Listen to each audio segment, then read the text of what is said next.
And welcome back to the Touchline Talk Show. Thank you so much for tuning in. Before I jump into Major League Soccer, be sure to hit that subscribe button. I want to mention that one more time so you don't miss any of the content I put out every single week. Okay, we're going to do some buy or sell with Major League Soccer, and specifically the results of the first weekend of the season. Not necessarily the performances, but kind of looking at the table and how the games went. And I wanted to lay that out first because that shapes some of how I approach this. So, three teams, three results to buy, three to sell. The first couple buys are not surprising. The first one being the Philadelphia Union. They did concede the first goal and then proceeded to make a really good Columbus Crew team look pretty bad. I thought there was a lot of good from the Crew, particularly in the first 30, 45 minutes of this game. And then they didn't do much of anything. And the Union press got going, and much like in the Eastern Conference Final, it was just sort of an avalanche. They score one, they score two, Daniel Gazdag gets penalties, and all of a sudden you look up and it's 4-1. There is no reason to make this more complicated than it needs to be. They are the best team in the Eastern Conference, and it is that simple. They should expect to win every single home game this season. I don't care who goes into Subaru Park. And the other part of this, that if you wanted an additional reason to buy them after actually seeing them on the field with, the same starting 11 they had last season, it's that they came out and did that after what happened at MLS Cup. And it's a fascinating sort of psychological question of how do you handle having, two hands on the trophy and then giving it away. Part of this is Jim Curtin's man management, his ability to motivate his team, because I have the utmost confidence that he's going to have this team in the right space mentally. And part of this is that somebody out there did him a favor and had that quote in The Athletic that Jim Curtin found that he shared with the entire team about how some executive doesn't actually think they're that good.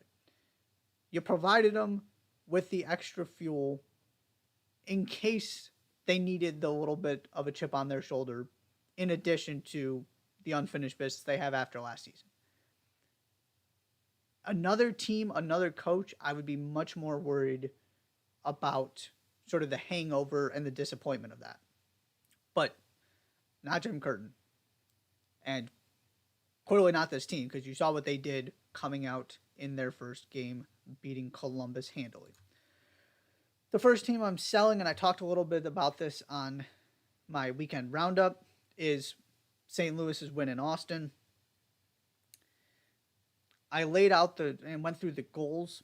This is one of my big concerns coming out of the game is, set piece, one of the more bizarre goals you're ever going to see, and a really good moment from Klaus. Got to give him credit in the third. If he can consistently do that, that changes the equation. But the way in which they scored their three goals is not sustainable. You get set pieces every once in a while. I don't see any reason to believe they're going to be, the world's best set piece team. You're not getting the second goal ever again. So I just need to see more before I believe this team can score the goals they need to. And, it's not like they were phenomenal in the back. They gave up two goals. It's also this team's first time playing together. I mean, they're going to get a little bit better defensively just when they get more comfortable. But the other part of this that I'm going to keep coming back to is Roman Bürki. Not Roman Bürki just as a goalkeeper, but Roman Bürki as kind of the big signing for your club. Investing that much in a goalkeeper that hasn't played regularly in a couple of years, that got chipped by Sebastian Driussi in this first game, that is not the best goalkeeper in MLS. I didn't come away from this game going, he's going to be a difference maker. Maybe I'm wrong on that. But if you're investing that much in a goalie, that goalie needs to be better than, your Andre Blake's or your Petrovic's, whoever you want to call the best goalie in this league. He's got to be a difference maker like those guys. And I'm just not sure Roman Berkey is. So I'm giving this more time before I start putting stock into this. Again, it's one game. Let's just wait and see. I need to see something more convincing to believe they actually have a shot at making the playoffs. It's entirely possible they are better than anybody thought they would be. And that they're more like the 10th best team in the West instead of, 13, 14. That I will buy. And from a confidence, from a marketing, establishing yourself standpoint, getting this kind of win against an Austin team that so many people are picking to make MLS Cup is a great way to start and a great way to lead into your home opener. That part of it matters. The fact that you delivered something, you got people excited immediately, so there's this extra attention coming into that home opener. And that people saw that this team can win games in Major League Soccer. They were impressive and better than I thought. There's just a long way to go between being better than I thought and being a playoff team. Team number 2 I'm buying, Seattle Sounders. The Seattle Sounders were the only team to win by more than 3. Jordan Morris scored twice. And they did this without Raul Ruidíaz, who is working his way back. They don't have the CONCACAF Champions League to deal with. This is also the Seattle Sounders coming off a season where they missed the playoffs. I was not surprised at all that they looked this good coming out of the gate. Again, having João Paulo back helps with that. Also, part of this is that for whatever reason, Colorado has just really struggled defensively last season, and it obviously continued into this game. So my only hesitation would be, does this mean the Sounders are the best team in the West? I don't put a lot of stock in a win over Colorado. But from the Sounders are back to being the Sounders, and the Sounders are one of the favorites to win MLS Cup, and the Sounders are one of the top teams you don't want to play in the playoffs, yeah, I'm sold on all of that already. Assuming they stay healthy. Because they don't have the extra distractions. They're trying to make up for last season. This is once they get everybody healthy, this is a better team than last season's, I would argue, especially with João Paulo not being available if you kind of take him out of that because they only had him for a few games. Which means this is the best roster the Sounders have put together because last year's at full strength was the best the Sounders have ever put together. That matters. There might not be another team in this league that has that many. I mean, the Union are the only team that's close in terms of that many players who are that good compared to everybody else at their position. And most of them are higher up the field, which is where they differ from the Union. Lodeiro, Morris, Roldan, Ruidíaz, Albert Rusnak, and João Paulo. That is your starting attack in midfield. They're going to be right up there at the top of the Western Conference. It's that simple. Team number 2, I am selling, DC United.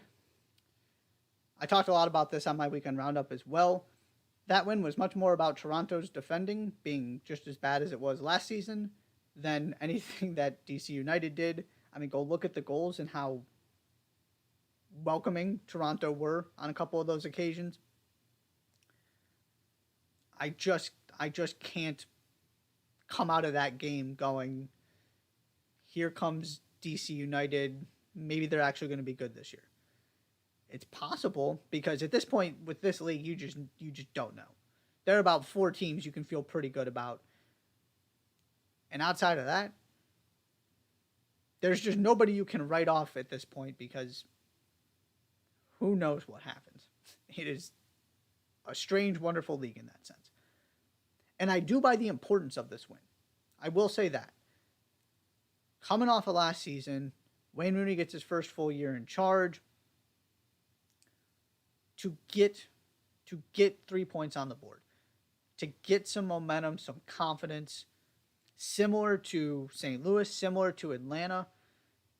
I'm not putting any stock in the win itself, but I will buy what the win means in the short term. But this is not about the short term. This is about, am I buying or selling this game, this result, changing how I feel about this team. And I'm not there with DC United. I need to see a lot more before I believe this is anything other than one of those weird things that happens in Major League Soccer sometimes. And if Toronto keeps defending this way, I'm selling this even more because I bought Toronto coming into the season, but I will quickly jump off that bandwagon if that is what they look like in a month defensively. It's game one. I still think they're going to figure it out.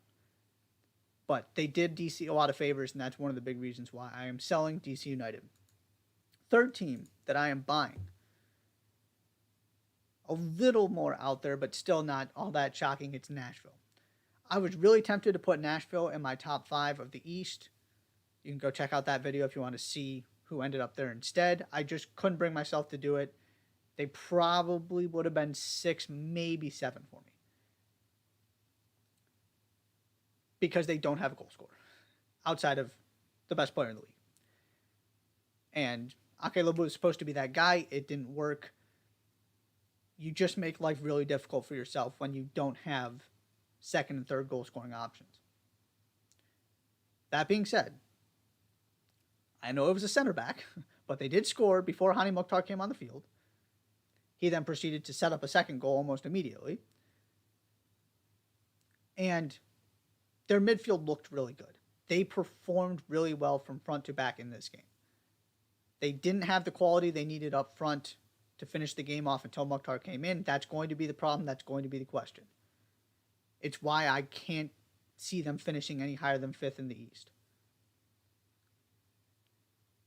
But if you can keep this 11 together, get Mukhtar back healthy, ready to play a full 90, they're onto something. They will always be difficult out in the playoffs because they kind of match the formula you need defensively with your difference maker, all that kind of stuff.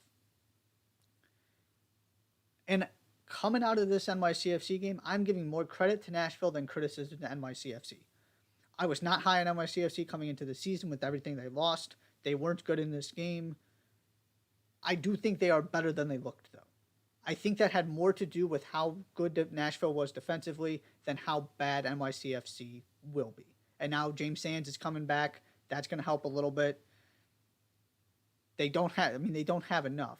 But they could still absolutely get into the playoffs. I think they're in the 8 to 10 range in the East. So, is it the big statement win for Nashville? No. They're going to play much better teams. But starting that way, looking that good, without your best player, the best player in the league, the reigning MVP, even starting, is a really, really good sign. I'm buying Nashville. I think they're going to have a really good season and they're going to surprise some people.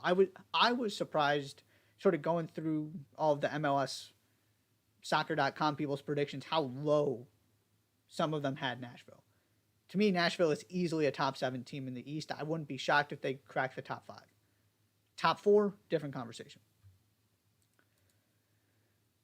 And the final team I am selling their first opening weekend result is the Houston Dynamo. The Houston Dynamo went into Cincinnati and outperformed again, this. And I had Cincinnati finish second in my Eastern Conference power rankings. I'm on board with Cincinnati too. But again, one of these teams, people are talking about Supporters Shield. People are talking about getting to MLS Cup. People are talking about they're the best team in the East outside the Union. Houston went in there and outplayed them by every metric except for the scoreboard, which only matters so much. I get it. But one game in against a team that has plenty of continuity, right? It's not like Cincinnati is integrating all these new pieces. What makes Cincinnati so dangerous is they're getting a full season of the team you saw the second half of last year. You still got the same attackers. Matt Miazga knows what he's doing now. All of that stuff. To come in there with a new team and play that well against a team that has played together now for a while has to matter. You have to be so happy if you're Ben Olsen, even though you lost. Because that's one of the 4 or 5 most difficult games on your schedule. And they got a goal to get themselves back in it. Yes, they gave up what ultimately turned out to be the winner. And I like the offseason additions and what the Dynamo did. They brought in a bunch of MLS Cup winners, led by Artur. It's not the most inspiring team in the world on paper, but it's better than people give them credit for. With some of the questions in the West in terms of, what's going on with Minnesota, for example, with an expansion team in St. Louis, can Dallas replicate what they did last season? Is San Jose going to be any better? There are some playoff spots to be had, I feel like. Not necessarily at the top of the conference, but I would not be surprised at all if the Dynamo make the playoffs. I'm getting to the point where I'm considering predicting it. Need to see more from them again. This is one game trying to draw these conclusions, but I am selling that loss, and I am buying Dynamo stock at this point. I thought they were really good in a game that nobody is supposed to win. You're going to obviously have much better opportunities moving forward. And, it's going to be... And then you got your Real Salt Lakes, your Vancouver Whitecaps. There are all these teams in the West that could be good, could be okay, might be pretty bad. And we're talking probably about the 7-8, those final few playoff spots, 7, 8, 9. But I really think the Dynamo have a chance to sneak in there.